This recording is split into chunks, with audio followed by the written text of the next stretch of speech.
माऊलींच्या पादुकांना जेव्हा नीरा नदीत स्नान घालण्यासाठी नेण्यात आलं तेव्हा तिथे जे घडलं ते पाहून 6 लाख वारकरी सैरावैरा पळू लागले. वारीतून आत्ताच्या घडीची सगळ्यात धक्कादायक बातमी समोर आली आहे. वाल्हे इथून वारी निघाली होती आणि ती दुपारी पुणे आणि सातारा जिल्ह्याच्या सीमेवर असणाऱ्या वारीच्या एका नेहमीच्या प्रथेप्रमाणे नीरा स्नान सोहळा पार पडत होता. 6 लाख वारकऱ्यांचा अथांग जनसागर तिथं माऊलींच्या दर्शनासाठी डोळ्यात तेल घालून उभा होता. टाळ मृदुंगाचा गजर सुरू. तेवढ्यात मानकऱ्यांनी माऊलींच्या पवित्र पादुका पालखीतून बाहेर काढल्या आणि नीरा नदीच्या पात्रात स्नान घालण्यासाठी पाण्यात उतरवल्या होत्या. नेहमीप्रमाणे पादुकांचा पाण्याला स्पर्श होणार होता की तेवढ्यात अचानक पाण्याखालून एक विचित्र हालचाल झाली. सुरुवातीला वाटलं की तिथं मासे किंवा एखादा जलचर असेल, पण त्यानंतर पाण्यात एक विचित्र प्रकारची गोल गोल हालचाल झाली. ते पाहून काही जण भीतीनं सरसवले तर काहींनी प्रचंड धारस करत पाण्यात पुढे पादुका नेल्या आणि पाण्यात पादुका बुडवल्या. पण पाण्यात पादुका बुडवल्या लगेच त्यानंतर तिथे जे घडलं जे वारीच्या इतिहासात कधीच आतापर्यंत घडलं नव्हतं. जणू नीरा नदीच माऊलींचा एक मोठा संकेत देत होती. सुरुवातीला कुणाच्या लक्षात आलं नाही, पण तो धक्कादायक प्रकार पाहून 6 लाख वारकरी अक्षरशः पळू लागले. आता पूर्णतः वारीच्या इतिहासातला हा सगळ्यात धक्कादायक प्रसंग आता समोर आलेला आहे. मग नेमकं आता नीरा नदीच्या पात्रात पादुका बुडवताना असं काय घडलं?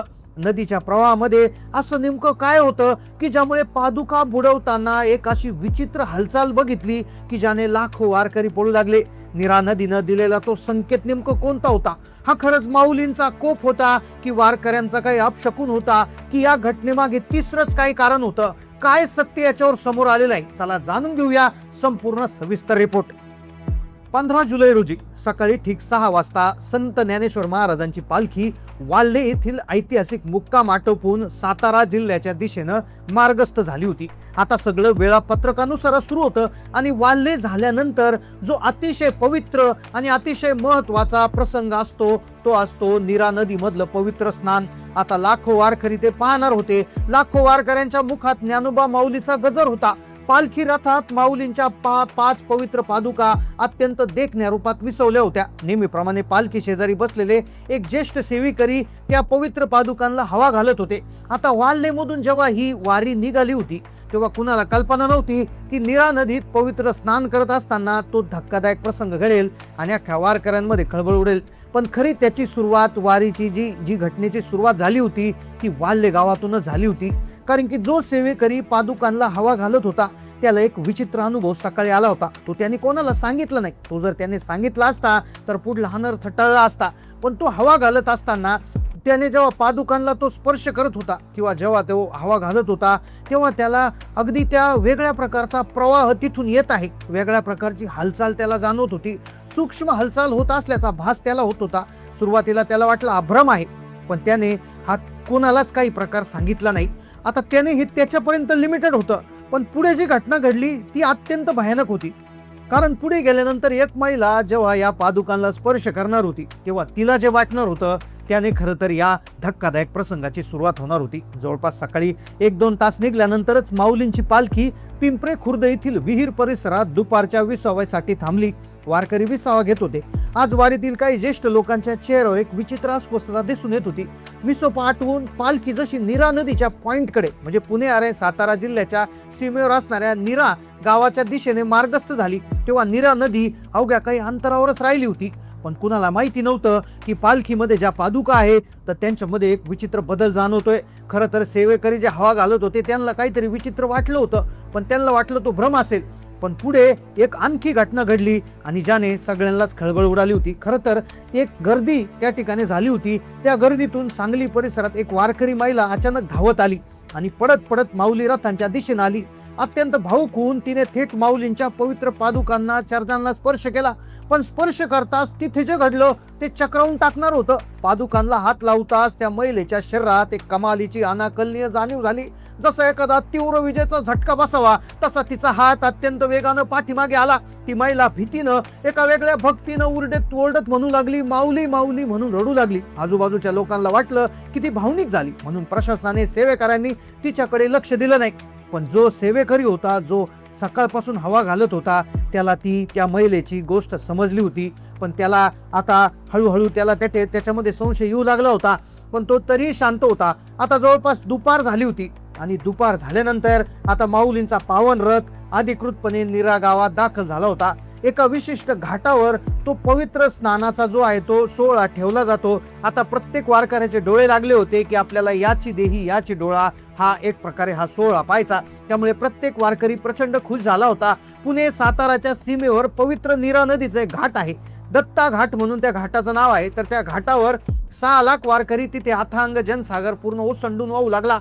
टाळ मृदुंगाचा गजर वाहू लागला. पण कुणाला माहिती नव्हतं की पालखीमध्ये पादुकांचा जो विशेष प्रकार सुरू होता, जो नदीत गेल्यानंतर त्याने सगळ्या 6 लाख वारकऱ्यांमध्ये खळबळ उडणार होती. सकाळी सेवेकऱ्याला संशय आला. दुपारच्या दरम्यान एक महिला हात लावताच भयानक झटका बसला. आता नदीमध्ये पादुका गेल्यावर जे होणार होतं त्याची कल्पनाच कुणाला नव्हती. दरवर्षीप्रमाणे नीरा स्नान सोहळ्याची आता मुख्य वेळ आली होती. आता प्रत्येक वेळी कुणीतरी मानकरी असतो, तर यावेळेस मानकऱ्यांनी अत्यंत आदरानं पाऊलींच्या त्या पवित्र 5 पादुका आपल्या हातामध्ये ठेवल्या. संपूर्ण घाटावर लाखो डोळे फक्त माऊलींच्या पादुकाकडे लागले होते. मानकरी संत पावले टाकत नीरा नदीच्या संत वाहणाऱ्या पाण्यात उतरले. हळूहळू त्यांच्या मागे काही गर्दी जात होती. नेहमीप्रमाणे पादुकांचा पवित्र स्पर्श नीरा नदीच्या पाण्याला होणार होता. सगळेजण जयघोष करत होते आणि अगदी आत्ताच जशा पादुका पाण्यात बुडवल्या गेल्या तशी पाण्याखालून एक विचित्र हालचाल सुरू झाली. सुरुवातीला घाटावर उभे असणाऱ्या लोकांना वाटलं की पाण्याखाली एखादा मासा बेडूक असेल किंवा एखादा जलचर पाणी असेल. पण पुढच्या 5 मिनिटांमध्ये पाण्यामध्ये जी भयानक हालचाल होणार होती, जी कुठल्या जलचराने नाही तर अगदी वेगळ्याच पद्धतीनं होणार होती. खरं तर आता पादुका पाण्यापर्यंत आल्या होत्या, पाण्यामध्ये त्या बुडवणार, तर सगळ्यात आधी संकेत मिळाला एक विचित्र पद्धतीची हालचाल. पण तेवढ्यात तिथे ते म्हणाले की चला जाऊ दे, दुसरं काहीतरी असेल. आता पादुका तरीही काहींनी धाडस केलं आणि ते पुढे गेले आणि त्यांनी पादुका पूर्ण पाण्यात बुडवल्या. आता नीरा नदीच्या पात्रात जेव्हा ही पादुका ज्यावेळेस पूर्ण बुडल्या गेल्या तेव्हा पात्रात एक अचानक वेगळाच गोल गोल पाण्याचा प्रवाह तयार झाला. संत वाहणारं पाणी अचानक वेगानं फिरू लागलं. तिथे एक अद्भुत भोवरा निर्माण झाला. हा प्रकार पाहून मानकरी क्षणभर मागे सरसावले, पण वारीची परंपरा जपण्यासाठी त्यांनी देवावर भरोसा ठेवला आणि ते पुढे गेले आणि त्यांनी पादुका स्थिर ठेवल्या. भोवरा इतका प्रचंड होता की पादुका हातातून सटकतात की काय, परंतु नदीच्या पात्रात एकाच वेळी पाण्याचा प्रवाह बदलल्यामुळे आणि पाण्याच्या खालून होणाऱ्या त्या हालचालीमुळे जे वारकरी समोर येऊन पाहत होते त्यांनी मागच्या वारकऱ्यांना सांगितलं, त्यांनी आणखी मागच्या वारकऱ्यांना सांगितलं आणि वारकऱ्यांमध्ये एक चर्चेची जोर उठली. काही वारकरी निघून जाऊ लागले, काही वारकरी अपशकुन म्हणू लागले, तर काही देवाचा चमत्कार म्हणू लागले. पण खरं सत्य अजून 5 मिनिटांनी समोर येणार होतं. जणू नीरा नदीच्या माऊलींना आता संपूर्ण वारीला काहीतरी मोठा गूढ संकेत माऊली देत होते. कोणाच्या लक्षात येत नव्हतं. काही लोक भीतीनं पळू लागले, तर काही लोक चमत्कार पाहण्यासाठी आणखी जवळ जाऊ लागले. गेल्या 500 वर्षात इतिहासात नीरा स्नानाच्या वेळी असा थरार कधीच पाहायला गेला नव्हता. संपूर्ण नदी पात्रात तणाव आणि आश्चर्य एकाच वेळी दाटलं. लाखो लोकांचा श्वास रोखला गेला. पण अगदी शेवटच्या 5 मिनिटांमध्ये जे सत्य समोर आलं त्याने संपूर्ण वारीला एक प्रकारे नतमस्तक व्हायला भाग पाडलं. जेव्हा अशा अत्यंत पवित्र आणि ऐतिहासिक गोष्टी जेव्हा वारीमध्ये घडत असतात तेव्हा सामान्य माणसाच्या मनात अनेक किंतु परंतु निर्माण होतात. कारण की गेल्या 2 दिवसात अनेक अपशकुन संकट काही ना काही अशी गोष्टी झालेल्या आहेत. त्यामुळे काही काळ खळबळ उडाली होती आणि काही लोकांच्या डोक्यात तेच होतं. पण प्रशासनाने आणि भूवर्ग अभ्यासकांनी दिलेल्या अधिकृत माहितीनुसार तो कुठलाही अपशकुन किंवा धोका नव्हता. नीरा नदीच्या पात्रात जेव्हा हा घाटावर सोहळा होतो तिथे पाण्याच्या खाली असणाऱ्या विशिष्ट खडकांच्या रचनेमुळे आणि अचानक पाण्याचा दाब वाढल्यामुळे तो एक नैसर्गिक पाण्याचा प्रवाह किंवा एक सर्क्युलर मोशन तयार झाली असू शकते, अशा प्रकारची शक्यता त्याच्यात वर्तवण्यात आली आणि सगळं हे व्यवस्थितपणे त्या ठिकाणी पार पडलेले आहे. कुठल्याही प्रकारचा त्याच्यामध्ये आलेला नाहीये. तर एक प्रकारे ही लोकांची श्रद्धा होती की त्यांना तो चमत्कार दिसला किंवा एक आध्यात्मिक ऊर्जेची प्रचिती दिसली. काही मिनिटातच सगळी परिस्थिती शांत झाली. माऊलींचा नीरा सोहळा अत्यंत पवित्र आणि सुखरूप वातावरणात पार पडला. माऊलींच्या पादुका आता सातारा जिल्ह्यात अधिकृतपणे मार्गदर्शक झाल्या असून संपूर्ण वारीचा ऐतिहासिक प्रसंग महाराष्ट्राच्या भक्तीचा एक सुवर्णकाळ ठरलाय. तर ही घटना ऐकून तुम्हाला काय वाटलं नक्की कमेंटमध्ये कळवा.